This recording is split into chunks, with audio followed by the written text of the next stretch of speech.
Hello guys, हजुरहरूलाई स्वागत छ मेरो न्यू ब्लगमा। आशा गर्छु हजुरहरू धेरै धेरै सन्चै हुनुहुन्छ होला। म पनि ठिकठाकै छु गाइस। रेडी सेडी भएर स्कुटीमा चढिसकेको छु, कहीँ जाँदैछु। हेर्दै गर्नु होला मेरो ब्लग चाहिँ लास्ट तक हेर्नुहुन्छ भनेर आशा गर्नेछु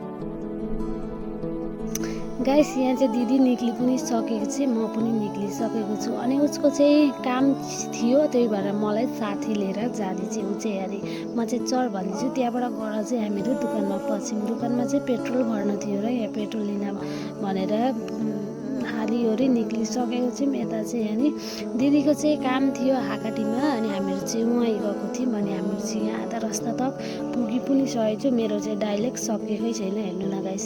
त्यहाँबाट हामी जहाँ गएको त्यहाँ चाहिँ पुगी पनि सक्यौँ, तर काम चाहिँ गाइस भएन। त्यहाँबाट आयौँ, हजुरआमाहरूको घरमा पसेर एकछिन आयौँ यता। अनि फेरि दिदीको नानी लिन थियो, हो त्यही भनेर गयौँ हामीहरू चाहिँ। उहाँ चाहिँ अनि स्कुल चाहिँ छुट्टी भएको थिएन, एकछिन पछाडि छुट्टी भयो।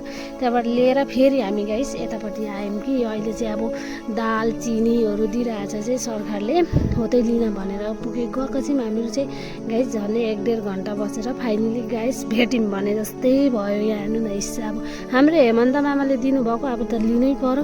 तर गाइस दाम चाहिँ टन्नै पर्यो नि फेरि यहाँ चाहिँ अनि म चाहिँ देखाइरहेको छु। आजको भ्लग चाहिँ यति नै एन्ड गर्छु। हजुरहरूलाई मन पर्यो भने फलो गरिदिनु होला, लाइक कमेन्ट सेयर गरिदिनु होला। र हजुरहरू नयाँ जो हुनुहुन्छ उहाँहरूले